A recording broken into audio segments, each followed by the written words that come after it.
Donc nous sommes sur un thème qui parle d'être en Christ et de vivre la vie de Christ. Quand on ne vit pas la vie de Christ, on vit une vie d'idolâtrie. Amen. Dès qu'on ne vit pas la vie de Jésus, on vit une vie d'idolâtrie, c'est-à-dire qu'on laisse la place à un autre Dieu qui peut être nos désirs, nos convoitises, notre propre volonté. Et des fois, nous pouvons être notre propre Dieu. Au lieu de laisser Jésus à la place de notre cœur, eh bien, nous sommes nous-mêmes à la place, sur le trône de notre cœur. Et donc, ce que nous sommes en train de partager, c'est vraiment vivre la vie de Christ. Et depuis un moment, on tourne sur le verset. Qui se souvient du verset sur lequel on tourne depuis un moment?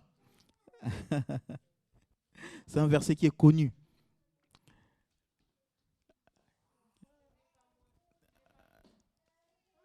Oui?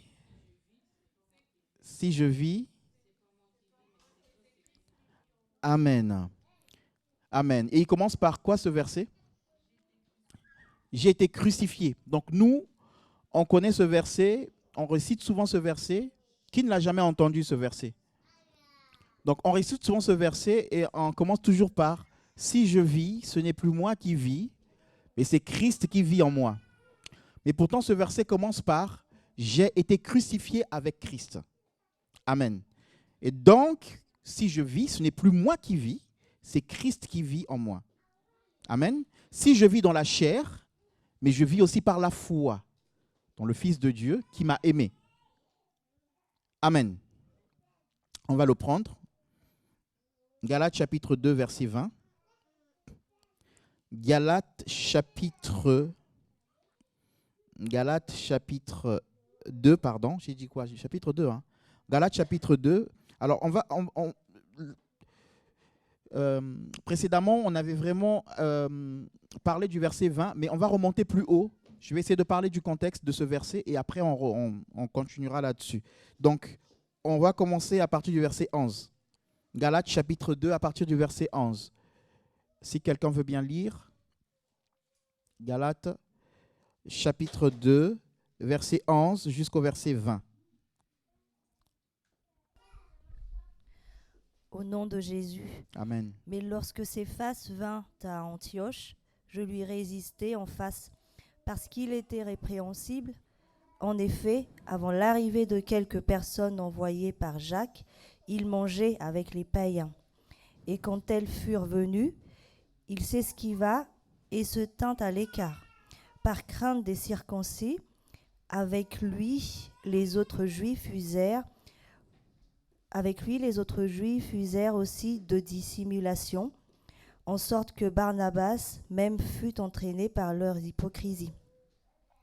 Voyant qu'il ne marchait pas droit selon la vérité de l'Évangile, je dis à Céphas, en présence de tous, si toi qui es juif, tu vis à la manière des païens et non à la manière des juifs, pourquoi forces-tu les païens à judaïser ? Nous sommes juifs de naissance et non pécheurs d'entre les païens. Néanmoins, sachant que ce n'est pas par les œuvres de la loi que l'homme est justifié, mais par la foi en Jésus-Christ. Nous aussi, nous avons cru en Jésus-Christ afin d'être justifiés par la foi en Christ et non par les œuvres de la loi. Parce que nulle chair ne sera justifiée par les œuvres de la loi, Mais tandis que nous cherchons à être justifiés par Christ, si nous étions aussi nous-mêmes trouvés pécheurs. Christ serait-il un ministre du péché?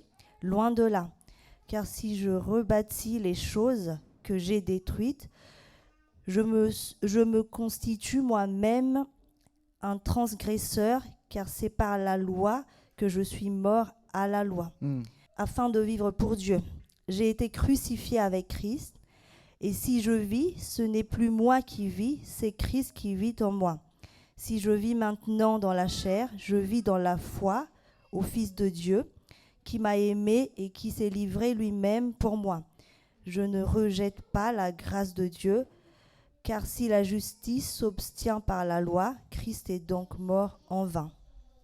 Amen. Amen. Donc ici, on a lu le terme païen. Ici, le terme païen parle aussi des étrangers. D'accord? Ce n'est pas toujours le sens où nous donnons. quand il est parlé des païens, il est parlé des non-juifs. Amen. Hein? OK? Donc, dans le contexte ici, je vais d'abord vraiment nous situer pour qu'on comprenne un peu.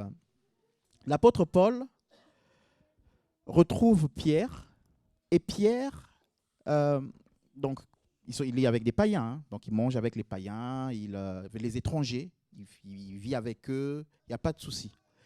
Mais quand il voit les frères juifs qui viennent, qu'est-ce qu'il fait? Il s'écarte des païens pour faire semblant qu'il n'était pas avec eux, qu'il ne vivait pas la vie avec eux.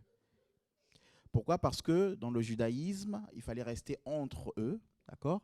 Vous savez, même quand Jésus est venu, Jésus dira qu'il est venu pour les brebis perdues de la maison d'Israël. Au départ, parce que c'était dans un contexte où les Juifs, la vie de Dieu était que pour eux. Mais ils n'avaient pas la vision de Dieu, la vision lointaine de Dieu, qui est le salut des autres nations aussi. Donc Jésus, on va voir dans Matthieu, le dernier chapitre de Matthieu, Jésus va dire « Allez faire de toutes les nations des disciples ». Matthieu 28, faites de toutes les nations des disciples. Donc là, on voit même Jésus qui disait que je suis venu pour les brebis perdues de la maison d'Israël, mais maintenant il va dire allez gagner les autres nations. Donc, on ne devait pas être avec les païens, ça c'est une chose. La deuxième chose, c'est qu'il y avait beaucoup de rites, il y avait la loi, vous savez, hein, vous connaissez la loi, on ne va pas rentrer dans les détails, il y avait la loi. Et donc, dans la loi, pour s'approcher de Dieu, il y avait des rites qu'il fallait respecter, il y avait certaines façons de vivre qu'il fallait respecter pour approcher Dieu. Et donc, pour les Juifs, on était justifié, donc c'est-à-dire qu'on est juste devant Dieu. On n'est pas condamnable devant Dieu si on respecte la loi. C'est comme nous en France, si je respecte la loi, je ne suis pas condamné. On est d'accord? Donc il y a des personnes qui respectent la loi par peur par peur d'être condamné. Oui, c'est ça, par peur d'être condamné. Amen. On est d'accord jusque-là? OK? Si je vole, j'aurai un casier judiciaire. En fait, la personne voit la sanction et donc comme elle prévisualise la sanction de loin, elle dit « je préfère ne pas voler ». Donc, des fois, tu as la chance dans la rue parce que la personne devait te voler, mais elle ne le fait pas parce qu'elle évite la prison, mais ce n'est pas parce qu'elle t'aime. Je dis ça parce que je reviendrai là-dessus plus tard, on va voir plus clair quand je vais expliquer ça. Donc, la loi était là, mettait un cadre de vie. Et ce cadre de vie, tu respectais, tu faisais du bien à l'autre, mais en même temps, tu te soumettais à Dieu, tu honorais Dieu en respectant la loi. Et donc ici, là, Pierre se retrouve avec des païens, et puis il vit la vie avec des païens de façon normale, naturelle. C'est ce que Dieu veut. Quand je dis des païens, ici, il est parlé des étrangers, mais en fait, c'est des étrangers qui s'étaient convertis au christianisme. Et quand Pierre voit les autres chrétiens, les juifs qui arrivent, Pierre joue à l'hypocrite. Il fait comme s'il n'était pas avec eux, comme s'il ne mangeait pas avec eux. Et là, Paul lui dit, mais Pierre, la Bible nous dit, il a dit devant tous, il dit Pierre, mais tu joues à l'hypocrite là. Pourquoi?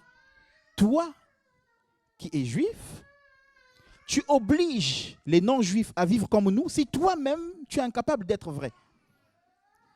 Paul est en train de parler à Pierre. Pierre qui a marché avec Jésus. Pierre à qui Jésus a dit, tu es Pierre et sur cette pierre, je bâtirai mon église. Paul est en train de reprendre Pierre devant tous. Amen. En tout cas, s'il y a des hommes de Dieu qui ne peuvent pas être repris, il y a vraiment un problème.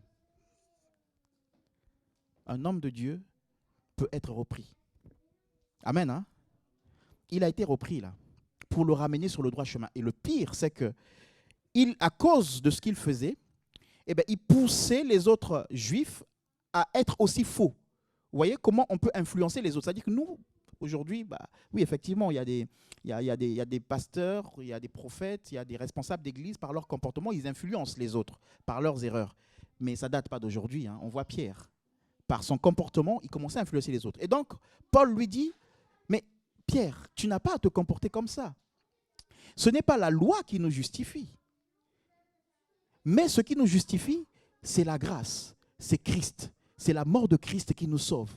Ce n'est pas en respectant les règles que je suis sauvé. Est-ce que vous comprenez ça? On est sauvé parce qu'on reçoit Jésus dans sa vie. Depuis tout petit, on nous a appris ce qui est bien, à honorer nos parents, à aimer les autres, à ne pas faire du mal, à ne pas se battre. C'est une bonne chose. Mais ce que maintenant Dieu regarde, c'est la motivation. Pourquoi je ne le fais pas? Est-ce que je ne le fais pas parce que j'ai peur d'être sanctionné, comme je l'ai dit tout à l'heure, ou je le fais parce que j'ai reçu l'amour de Dieu? C'est deux choses différentes. Amen. Hein? OK? Donc, l'apôtre Paul est en train de dire, mais mon frère, nous avons été sauvés par la grâce. Nous avons reçu Jésus et c'est un don gratuit, c'est un cadeau. Et donc, ce n'est pas la loi qui nous justifie devant Dieu. Devant Dieu, c'est le sang de Jésus qui nous justifie.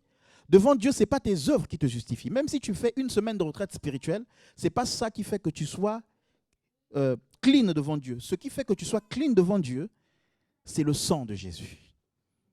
Amen. Et donc, Jésus est important dans nos vies. Alors, donc, on revient à ce passage. Et donc, Paul va continuer du coup. Il va dire à Pierre, pourtant nous le savons, verset 16, nous le savons, les êtres humains ne sont pas rendus justes parce qu'ils obéissent à la loi de Moïse. Pourtant nous le savons. Il dit à Pierre, toi et moi, nous le savons. On n'est pas justifié parce qu'on obéit à la loi de Moïse, mais seulement parce qu'il croit en Jésus. Est-ce qu'il y a quelqu'un qui a cru en Jésus ici? Quand je dis croire en Jésus, c'est dire, Seigneur, je veux que tu sois mon sauveur et mon Seigneur, que tu sois mon Dieu. Quand on dit Seigneur, c'est quelqu'un qu'on suit. Jésus est devenu mon Seigneur.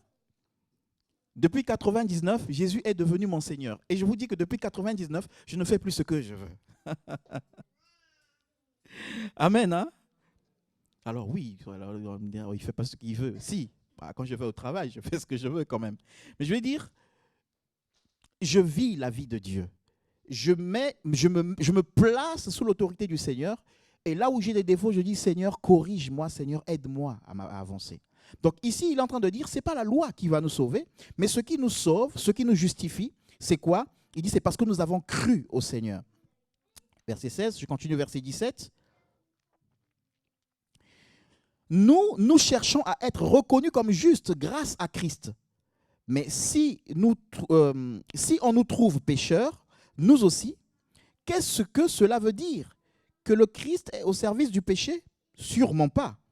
En effet, si je retourne à la loi, j'ai abandonné, je me condamne moi-même. Donc, c'est-à-dire que Paul est en train de dire,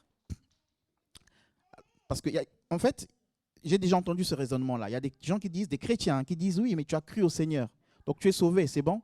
Ok. Mais la grâce, ça veut dire que tu vas aller faire le péché? Paul est en train de dire, non, ce n'est pas parce que je suis sauvé que je vais aller faire le péché. La grâce ne me pousse pas au péché. Pourquoi? Parce que cette grâce-là que j'ai reçue, c'est une révélation de l'amour de Dieu. Est-ce que vous comprenez ça? Je vais prendre l'exemple d'un couple et je reviendrai beaucoup sur l'exemple de couple pour qu'on comprenne. Vous avez un monsieur avec sa femme, alors on va prendre monsieur Grégoire et Albertine. Je prends des noms compliqués, comme ça au moins, je sais qu'ici il n'y a pas de Grégoire ni d'Albertine. Je prends Grégoire et Albertine.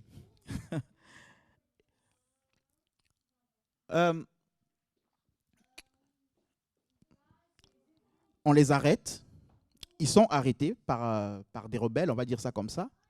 Et puis, on leur dit, monsieur Grégoire, on va vous tuer, soit c'est vous, soit c'est votre femme qu'on va tuer. Et monsieur Grégoire dit, ok, c'est pas grave, moi j'aime ma femme. S'il y a une personne qui doit mourir, c'est moi qui vais mourir. Donc tuez-moi à sa place. Et donc les rebelles prennent l'arme, ils pointent sur monsieur Grégoire, et boum, il tire. Et on entend la détonation. Sauf que l'arme était chargée à blanc. Amen. Donc, Albertine a vu, c'est-à-dire qu'elle paniquait. Hein, on s'imagine la scène. Elle panique, elle voit son mari qu'on met devant un poteau et on déclenche. Mais au final, elle est surprise de voir qu'il n'y a pas eu de cartouche, c'était à blanc et que son mari est toujours vivant. Et puis là, ces policiers-là ou ces rebelles, peu importe, disent « Ah, on voit vraiment que vous aimez votre femme. Allez-y. » Sur la route, qu'est-ce que Madame Albertine ressent dans son esprit? Que Monsieur Grégoire l'aime. Vrai ou faux? Parce qu'en réalité, il est mort déjà pour lui. Il est mort pour elle. C'est-à-dire qu'ils sont en train de marcher ensemble, mais dans la réalité, elle marche avec un mort. Est-ce que vous comprenez ce que je veux dire? Parce qu'en réalité, il est resté. Bien qu'il soit vivant, mais en réalité, comment dire ça? Pas dans les faits, mais c'est parce qu'ils n'ont pas eu le choix. Mais dans l'action qui s'est passée, en réalité, il est mort. Amen. Donc, elle a vu l'amour de son mari. Maintenant, à cause de cet amour, un jour, Madame Albertine se retrouve devant quelqu'un qui lui dit, écoute, j'ai des millions. Je veux sortir avec toi. Ton mari n'a rien. Qu'est-ce qu'elle va dire? Elle va dire non. Pourquoi elle va dire non? Parce qu'elle a vu que l'amour de son mari a été jusqu'à la mort. Est-ce que vous comprenez ça? Donc, elle évite l'adultère, pas parce qu'elle a peur que son mari l'attrape, mais parce qu'elle aime son mari, parce qu'elle a vu l'amour de son mari. Est-ce qu'on est d'accord? C'est ce que Paul est en train de dire ici. Il dit, est-ce que je vais pécher? J'ai vu la grâce de Dieu. J'ai compris que Jésus est mort pour moi. J'ai compris que j'étais maudit par ma famille. Et que j'ai grandi avec une vie de cauchemar, où je voyais des choses bizarres. Mais quand Jésus est apparu dans ma vie, ces choses-là se sont arrêtées. Quand j'ai vu cet amour, je ne vis plus dans le péché. Pourquoi? Parce que j'ai quelqu'un qui m'a aimé et qui m'a libéré du péché et qui est mort pour moi. Amen, amen. J'ai grandi jusqu'à 17 ans. Je paniquais dans la maison. Jusqu'à mes 17 ans. Pour aller aux toilettes, j'appelais ma soeur. Les toilettes qui sont à côté de la chambre. Viens, accompagne-moi. Donc, quand je reste seul au salon, je vois qu'il n'y a personne, je cours. Ils sont où? J'ai peur. Parce que ma grand-mère m'avait jeté un sort quand j'avais 7 ou 6 ans. Ça a duré jusqu'à mes 17 ans. Mais à mes 17 ans, quand j'ai reçu Jésus, quand j'ai dit au nom de Jésus, je te chasse, c'était fini jusqu'à ce jour. Amen. Mais quand j'ai vécu cet amour de Dieu, qui m'a libéré de l'emprise démoniaque que j'ai vécu pendant des années, eh bien, je dis, je ne vais pas faire du mal à ce Dieu. Je marche avec lui parce que je l'aime, parce que je sais ce qu'il a fait pour moi. Amen. Donc, est-ce que, parce que Dieu nous fait grâce tous les jours, est-ce que nous allons pécher? Non, l'apôtre Paul va te dire non. Parce que nous avons vécu l'amour de Dieu. Le chrétien qui a vécu l'amour de Dieu ne se livre plus au péché. Amen. La personne qui a vraiment réalisé l'amour de Dieu, comme j'ai pris l'exemple de M. Grégoire et de Mme Albertine, qui a vu Christ mourir pour lui, marche dans la vie de Dieu, marche dans une vie de sainteté, marche dans la crainte de Dieu. Amen, amen, amen. Quand on aime sa femme, on ne la trompe pas parce qu'on l'aime. Est-ce que vous comprenez? C'est différent de ne pas tromper sa femme parce que j'ai peur qu'on m'attrape. C'est deux choses différentes. Vous avez deux personnes, il y en a un, les deux ne trompent pas leur femme. Mais nous ne voyons pas le fond de leur cœur. Quelle est la motivation? Pourquoi ils ne le font pas? Donc, on voit monsieur A et monsieur B, on dit, ah, mais ils sont fidèles à leur femme. Mais le fond, on ne le sait pas. Parce que monsieur A ne trompe pas sa femme parce qu'il a peur qu'on l'attrape. Est-ce que vous comprenez? Ou il a peur d'être puni, on va dire ça comme ça. Parce qu'au pays, maintenant, si on t'attrape, ici encore, c'est un peu différent. Ici, vous allez vous battre. Au pays, on t'attrape avec la femme de quelqu'un, déjà dans le quartier, on peut te taper. Dans certains pays.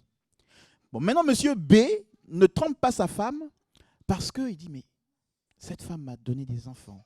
Cette femme, je l'ai aimée, elle m'a soutenu. Quand nous étions célibataires, non. Quand nous étions, fiancés, elle m'a soutenu, elle a été là, j'ai vu son amour. Maintenant qu'on est mariés, je ne la trompe pas. Est-ce que vous comprenez ça? Les deux posent la même action, mais pas pour les mêmes raisons, pas pour les mêmes motivations. Amen. C'est ça la loi et la grâce. Donc dans la loi, si on t'attrape avec une femme, tu es pris en flagrant délit d'adultère, tu es lapidé. Enfin, c'était surtout les femmes qui étaient lapidées. Donc les gens ne commettaient pas le péché, non pas parce qu'ils aimaient Dieu, mais parce qu'ils avaient peur de la sanction. Est-ce que vous comprenez? Par contre, Jésus dit, mais même si tu n'as pas commis l'adultère, si tu regardes juste, avec convoitise, tu as déjà commis l'adultère. Donc ça veut dire que tu n'es pas arrivé au stade de commettre, mais tu es déjà adultère.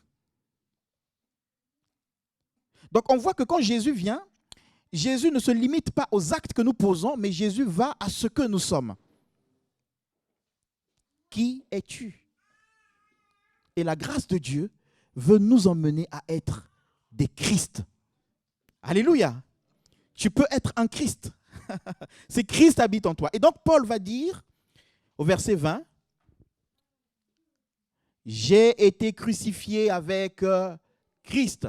Et si je vis, ce n'est plus moi qui vis, mais c'est Christ qui vit en moi. Quand il parle de j'ai été crucifié avec Christ, est-ce que Paul était là quand Christ a été crucifié? Non. Mais il est en train en réalité de parler de l'amour. Il dit quand Christ est mort, parce que Christ a été crucifié par amour pour nous, car Dieu a tant aimé le monde qu'il a donné son Fils. Amen. Donc quand il dit que j'ai été crucifié avec Christ, il est en train de dire que Christ a été crucifié, et donc Christ a manifesté son amour est allé jusqu'à la croix, et donc moi, Paul, je m'identifie à cet amour.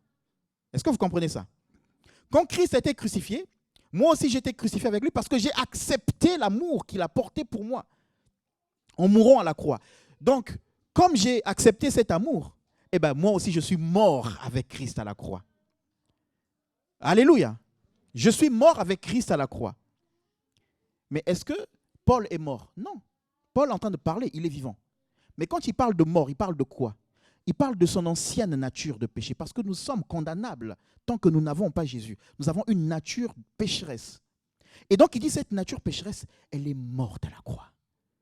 La vie de péché est morte à la croix. Vous savez, si on met un mort ici, là, on le met là, bon, vous allez tous fuir. Il ne va plus rester personne ici.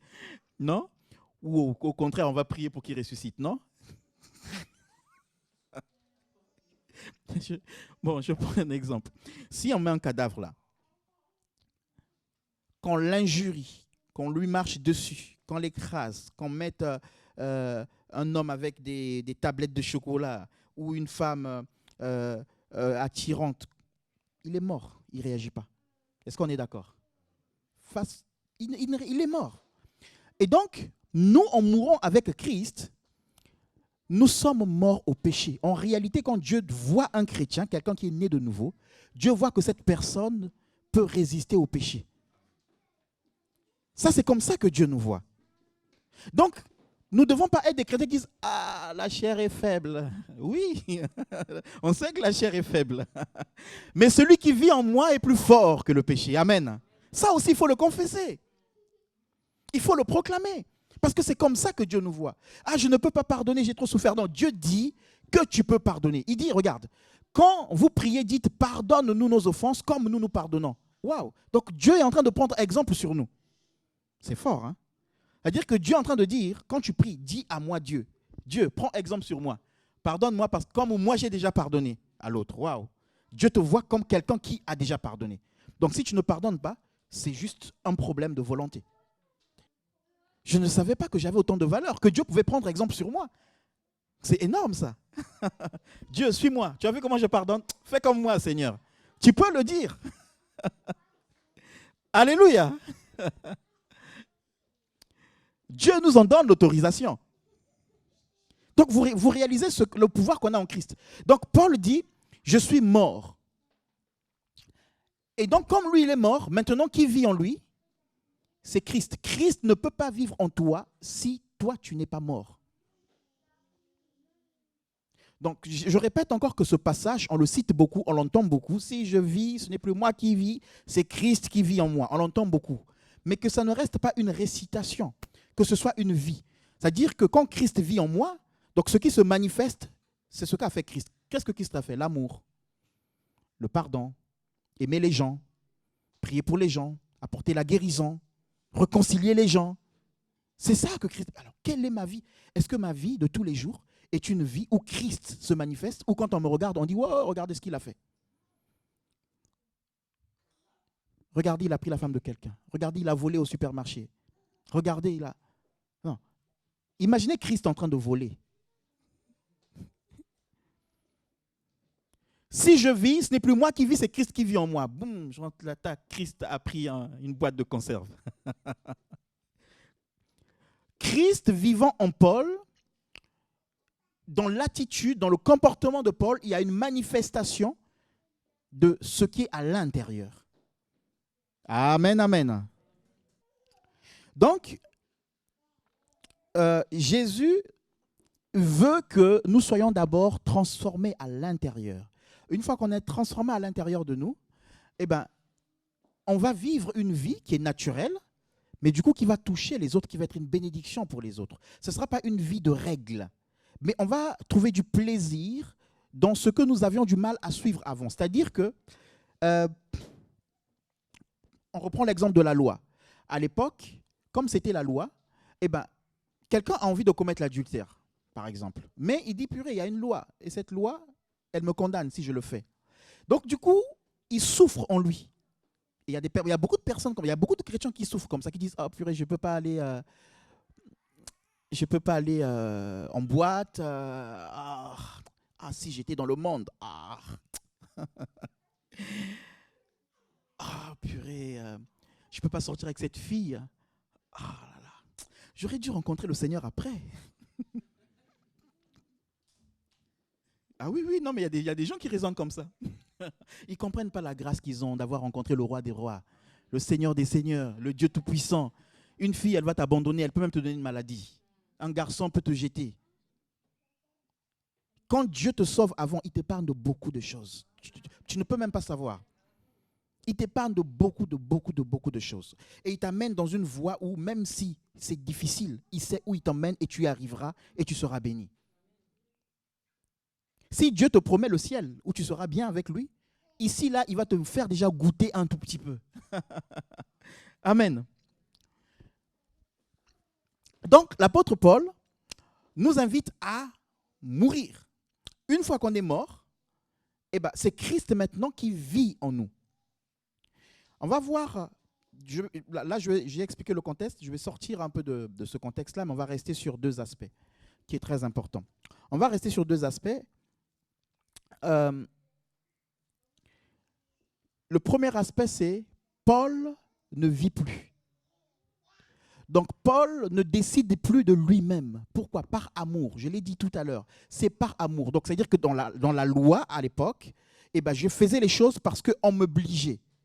Mais maintenant que je ne suis plus dans la loi, je l'ai fait parce que j'aime. Il y a une évolution là. Paul est en train de dire, avant Christ, eh ben, il fallait respecter la loi de peur d'être puni. Maintenant qu'il y a Christ, regardez juste à son amour. Et en regardant à son amour, vous allez être victorieux sur le péché. Donc, ça veut dire qu'au fond de vous, vous n'allez pas brûler. Vous n'allez pas dire, purée, j'ai envie de le faire, mais les gens me voient. Non, tu vas dire, je ne veux pas le faire parce qu'il y a l'amour de Dieu qui est en moi. Et parce que j'ai l'amour de Dieu, je ne peux pas faire ce qui est mauvais, que Dieu considère mauvais. Amen. Et donc, notre vie, elle est morte. Nous vivons. Physiquement, nous vivons. Mais notre vie, où nous décidons nous-mêmes, où nous suivons nos pulsions, cette vie, elle est morte. Donc, nos pensées deviennent des pensées de Dieu. Pourquoi? Parce que c'est maintenant Christ qui vit en nous. Paul dit, ce n'est plus moi qui vis, mais c'est Christ qui vit. Quand il y a une vie, il y a une manifestation. La vie se manifeste.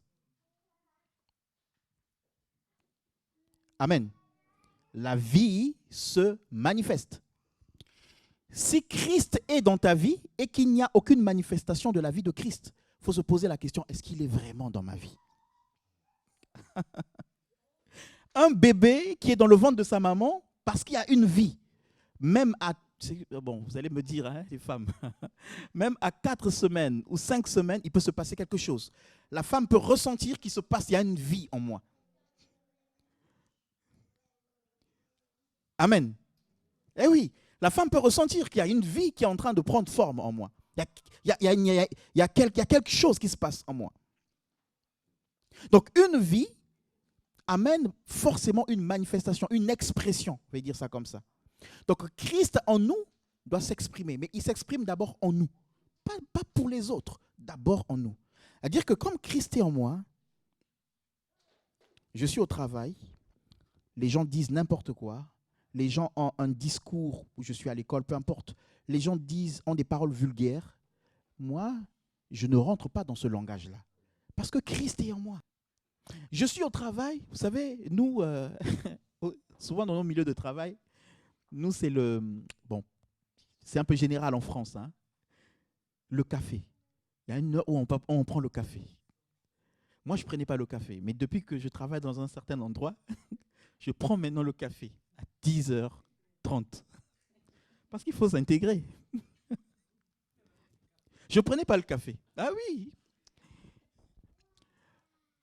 Mais le café, c'est un lieu souvent de commérage. C'est incroyable. Même une pause cigarette. Donc, tu es en train de te tuer 2 fois. Déjà, tu tues ton corps avec cette fumée-là. Et en plus, tu es en train de faire du commérage. Double meurtre. Homicide. Hein. Le café, c'est un lieu de commérage. C'est-à-dire que tu as quelqu'un qui va rentrer pour venir prendre le café avec vous, dire ah, non, vous savez, cette personne-là, attention, elle est là. Ça va. Et la personne, elle ne sait pas. Hein. Et puis, elle, quand elle parle et tout, elle dit ces choses, elle s'exprime. Les gens se regardent. Ils savent pourquoi ils rigolent. Toi, tu es là. Et souvent, le chrétien va aussi, ah oui, j'ai vu. Ah oui. Non, le chrétien, si c'est Christ qui est en nous, Christ intercède. Alléluia. Christ s'oppose à cela. Christ en nous. Jésus, vous n'allez pas le voir. Je vous assure, si quelqu'un voit Jésus sortir de son corps, je crois qu'il aura même peur. Jésus est sorti de mon corps et puis il m'a dit, ah, tiens, ne murmure pas. Non, Jésus parle à ton esprit. La Bible dit dans 1 Corinthiens 6 que nous sommes un même esprit avec l'esprit de Dieu. Et donc, quand tu es là, tu vois ces choses-là, Jésus dit à ton esprit, non, toi, tu ne dis rien. Toi, tu n'es pas comme ça. Tu ne dois pas être comme ça. Toi, tu dois parler de l'amour. Et quand on te parle de quelqu'un, tu dis, mais non. Non, moi, je n'ai pas à parler de ça. Là, Christ s'exprime en nous.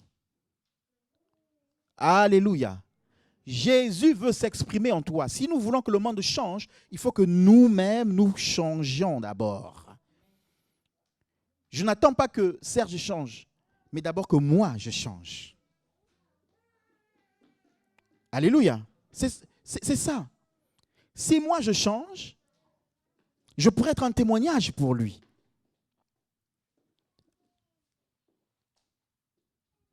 Est-ce que Christ s'exprime dans nos vies? Je prie pour que Christ soit l'expression de nos vies. Que Christ soit l'expression de ta vie. Tu dois être quelqu'un qui dit non, mais moi j'ai de la valeur. Frère, tu me dragues. Viens voir mes parents. Parce qu'en moi, il y a Christ.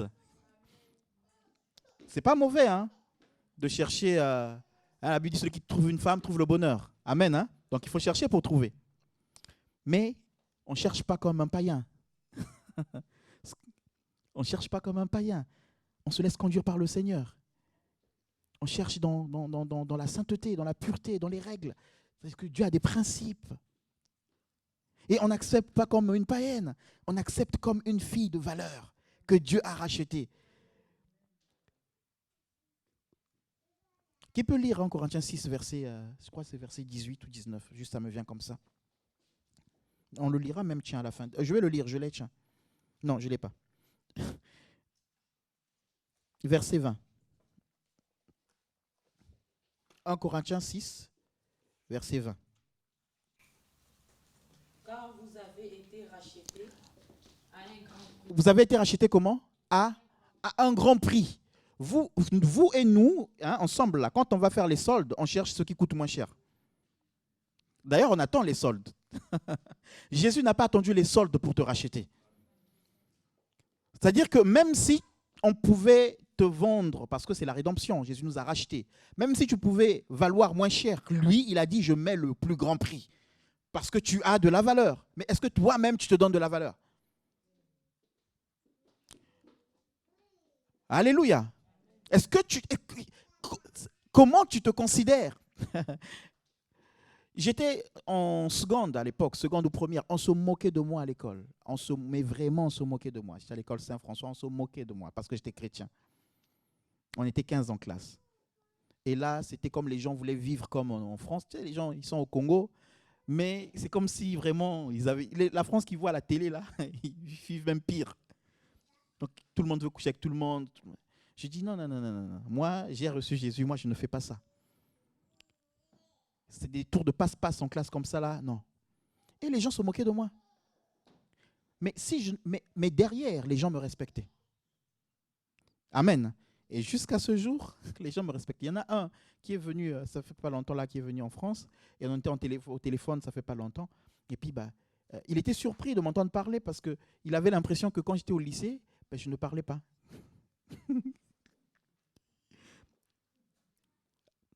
Amen.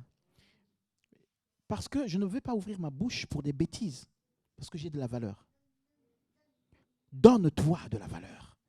On est dans une génération perverse où il faut boire, où il faut faire des expériences, où il faut montrer qu'on connaît parce qu'on a couché avec X, Y, Z, où il faut montrer qu'on est forte parce qu'on a séduit Y ou Z, où il faut se mettre en valeur. Aujourd'hui, si je m'habille, enfin, je dis, c'est pas moi, je ne suis pas une fille, mais j'entends ça beaucoup des jeunes filles. Il faut que je mette mon corps en valeur. Mais est-ce que mettre ton corps en valeur, ça veut dire que tu te donnes de la valeur? C'est des choses différentes.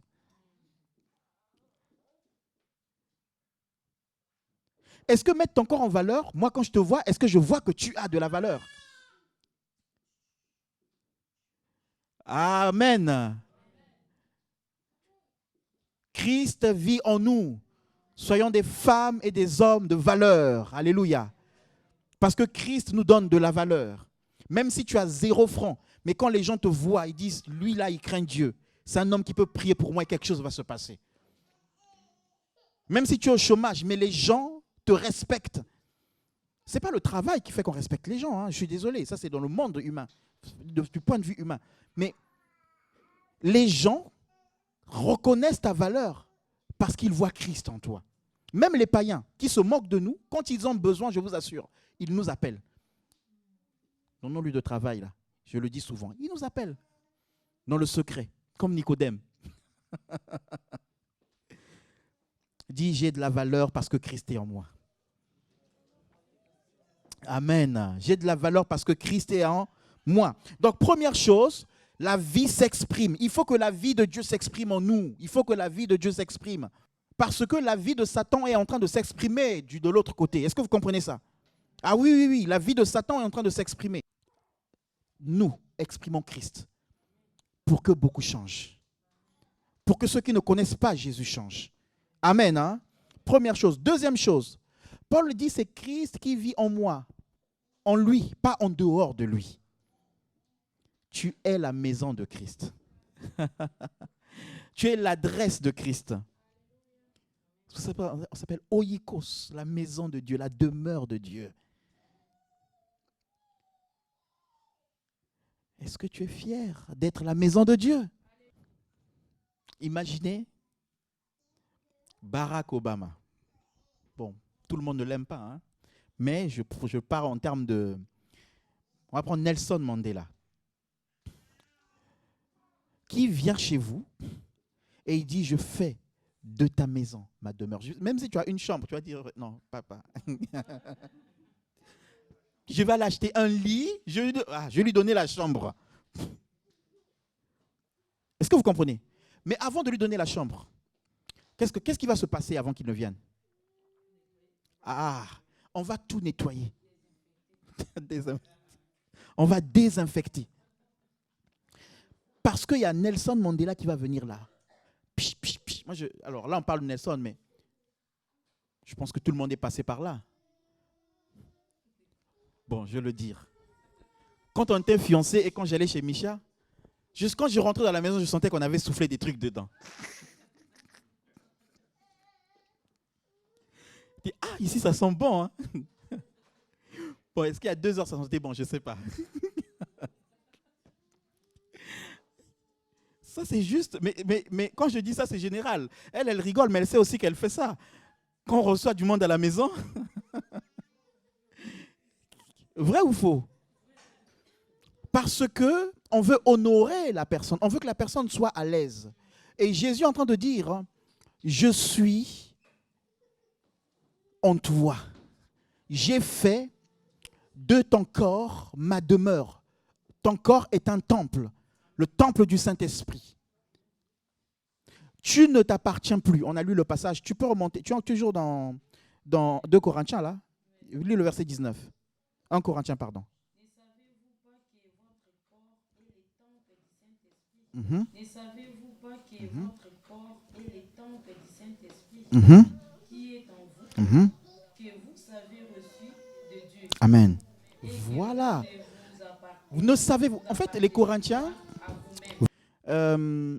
l'église de Corinthe avait un problème. Déjà, ils avaient une culture donc grecque, et les Corinthiens, donc ils avaient des temples où ils adoraient d'autres dieux. Et pendant les cultes qu'ils faisaient avec, quand ils adoraient leur dieu, il y avait de la prostitution. C'est-à-dire que pendant les cultes, donc, les gens couchaient avec des femmes.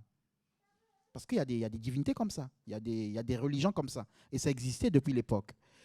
Et donc, quand Paul parle de ça, il est en train de faire aussi allusion aux pratiques qu'ils ont. Parce que si vous remontez plus haut, il va dire, est-ce que je prendrais mon corps pour en faire le corps d'une prostituée? Pourquoi il parle de ça? Parce que eux, ce qu'ils faisaient, c'est que le temple, donc ils se retrouvaient dans le temple, mais dans le temple, il y avait aussi des prostituées. Donc on faisait des sacrifices, mais en même temps, on se livrait à des pratiques abominables, sexuelles. Donc il est en train de dire, mais ton temple, c'est-à-dire que, le temple, ce n'est pas forcément le lieu où tu te retrouves, mais toi, tu es le temple. Et il dit, est-ce que tu vas prendre le corps qui est le temple de Dieu pour en faire le corps d'une prostituée, pour être un avec une prostituée, dans un culte, dans une adoration? Et beaucoup de chrétiens, je dis bien de chrétiens, nous pouvons être en prostitution alors que nous adorons le Seigneur. Je marche avec Dieu, mais je triche. C'est de la prostitution. Amen, amen.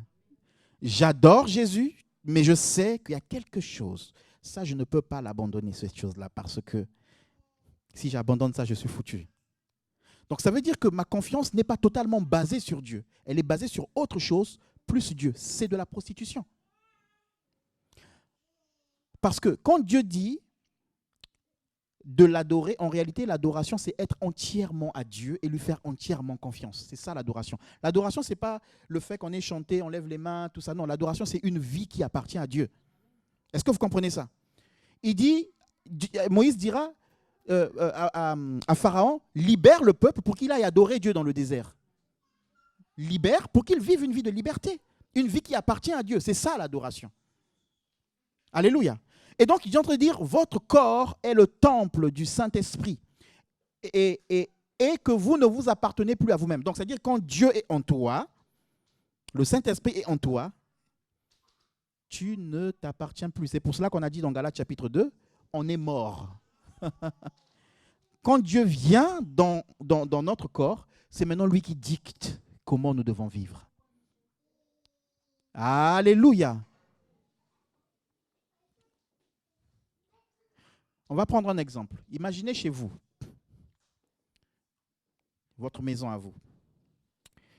Là où vous habitez, comment je vais dire ça? Supposons que votre maison a sa propre volonté. Donc, c'est-à-dire si elle a sa propre volonté, bon, c'est un exemple un peu bizarre, mais comprenez-le comme ça. C'est-à-dire que votre maison est capable, quand vous arrivez, parce que de toute façon, aujourd'hui, on le voit, tu es dehors, tu dis allume-toi, et puis ça s'allume avec des applications, tout ça. Les maisons connectées. Mais supposons que ta maison s'autogère, toute seule. Et que toi, tu rentres, donc les maisons du futur, et tu arrives là, la maison s'est autogérée et elle a fait le bazar. Au lieu de ranger, vraiment, elle a fait le bazar, elle a pris la brosse des toilettes, elle a mis au salon ou dans la cuisine, tout est renversé. Et toi, tu arrives dans ta maison. Parce que ça t'appartient.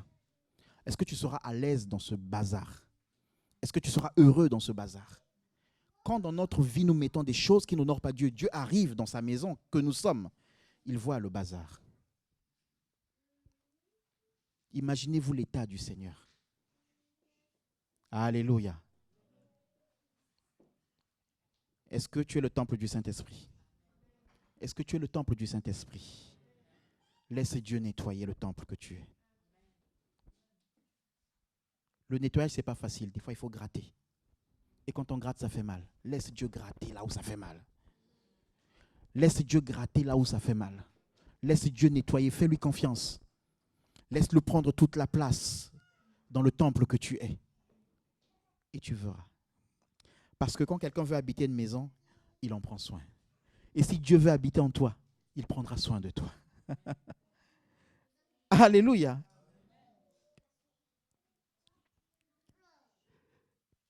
Qui veut que Dieu prenne soin de lui? Laisse le Seigneur prendre possession de qui tu es. Alléluia. Que le Seigneur prenne possession de ta vie. Ne résiste pas à Dieu. Si Dieu te dit réponds-toi, réponds-toi. Seigneur, ça fait mal. Si Dieu dit abandonne, abandonne. Vous savez, vous croyez, c'est pas facile. Charnellement, c'est pas facile. Il y a des choses qu'on pourrait avoir facilement, de manière humaine. Est-ce que vous comprenez? Je triche, j'ai facilement. Mais quand je ne triche pas, je dis, Seigneur, je m'appuie sur toi. Et quand je sais que toi tu fais, quand je sais que toi tu agis, ça s'appelle le miracle. Parce que tu es la providence. Alléluia. Vous êtes le temple. Alors, si je vis, ce n'est plus moi qui vis, c'est Christ qui vit en moi. Laissez Christ vivre en vous et laissez Christ être vraiment au centre de vos vies. Que nos vies tous soient, pour nous tous, soient le temple du Saint-Esprit. Que nos vies soient l'habitation, l'adresse de Dieu. Quand on cherche Dieu, on doit t'appeler. Amen. Quand on cherche Dieu, on doit dire Dieu a une adresse. C'est telle et telle personne. Et on doit t'appeler. Que ta vie soit l'adresse de Dieu. Alors ne salis pas ta vie. Ne laisse pas les gens salir ta vie. Ne laisse pas les gens te mettre n'importe quoi dans ta vie qui va mettre Christ mal à l'aise en toi. Mais au contraire, laisse le Saint-Esprit faire son œuvre dans ta vie. Alléluia. En tout cas, que Dieu nous bénisse et que le Seigneur nous aide. Alléluia. Nous allons prier. Nous allons prier. Nous allons dire, Seigneur, j'ai vraiment besoin de toi. Je veux mourir à moi-même, Seigneur. Je veux vraiment manifester, que Christ s'exprime. Seigneur, exprime-toi en moi. Je veux te laisser t'exprimer. Je ne veux pas éteindre le Saint-Esprit, l'expression de Dieu. Alléluia. Prions ensemble. Prie pour toi-même. Dans le nom de Jésus-Christ. Seigneur, nous avons besoin de toi. Exprime-toi dans nos vies, Seigneur. Exprime-toi dans nos vies, Seigneur. Dans le nom de Jésus. Je prie afin que ce ne soit pas un Christ mort en nous, mais un Christ vivant. Un Christ qui est nourri par la parole. Un Christ, alléluia, qui reçoit la parole de vie, la parole que tu es toi-même, dans le nom de Jésus. Oh Père, nous avons besoin de toi, Seigneur. Nous avons besoin de toi, oh Dieu. Nous avons besoin de toi. Père, nous voulons que tu viennes en nous, Seigneur. Que tu fasses de nous ton habitation, le règne de Dieu, la vie de Dieu en nous. Seigneur, je sais, alléluia, que tes promesses se réalisent toujours. Je prie afin que les difficultés ne soient pas une occasion de sortir, alléluia, de faire n'importe quoi, de sortir hors de ta volonté. Non, mais je prie vraiment afin que ma vie soit une vie qui te plaise au nom de Jésus-Christ. Une vie qui te plaise, oh Dieu, une vie qui t'honore dans le nom de Jésus-Christ. Nous te supplions, Seigneur. Ah, que Christ s'exprime, alléluia, en nous. Que Christ s'exprime en nous dans le nom de Jésus. Christ va s'exprimer à travers les difficultés. À travers les difficultés. Dieu s'exprime, la fidélité s'exprime.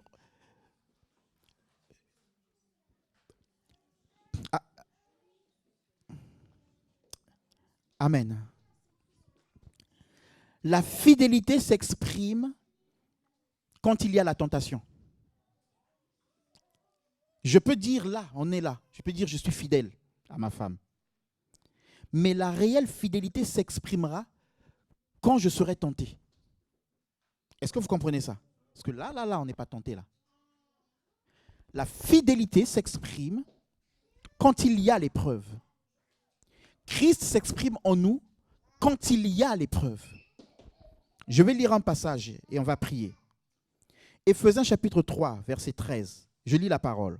Éphésiens 3, verset 13. Il est dit, « Aussi je vous demande de ne pas perdre courage à cause des tribulations pour vous. Elles sont votre gloire. » La tribulation, c'est des souffrances. Et Paul est en train de dire, pour vous, elles sont votre gloire. Est-ce que tu peux réaliser que la souffrance pour toi est une gloire? Et il continue. Il dit, à cause de cela, je fléchis les genoux devant le Père, duquel tire son nom toute famille dans les cieux et sur la terre, afin, suivez bien, afin qu'il vous donne, selon la richesse de sa gloire, d'être puissamment fortifié par son esprit dans l'homme intérieur. Paul est en train de prier pour que dans les tribulations, dans les moments difficiles que tu traverses, que tu vas traverser, que tu sois puissamment fortifié dans ton homme intérieur. Donc Dieu va se manifester dans les moments difficiles que tu vas traverser. Christ va s'exprimer dans les temps difficiles que tu traverses. Alléluia. Dieu s'exprime quand toi, tu ne peux plus. C'est pour cela qu'il est venu quand Lazare commençait à pourrir. Alléluia. Et il continue. Il dit, en sorte que Christ habite en vous. Verset 17. En sorte que Christ habite en vous, dans vos cœurs, par la foi, afin qu'étant enracinés et fondés dans l'amour, vous puissiez comprendre avec tous les saints quelle est la largeur, quelle est la longueur, quelle est la profondeur, quelle est la hauteur, et connaître l'amour de Christ qui surpasse toute connaissance, en sorte que vous soyez remplis jusqu'à la plénitude de Dieu. Waouh! La finalité, c'est d'être rempli, la plénitude de Dieu. Mais au début, c'est quoi? C'est l'épreuve. Au début, c'est quoi? C'est la tribulation. La tribulation va t'emmener à être rempli jusqu'à la plénitude. Alléluia. En sorte que Christ qui habite en vous, vous donne de comprendre la profondeur, la largeur, la hauteur.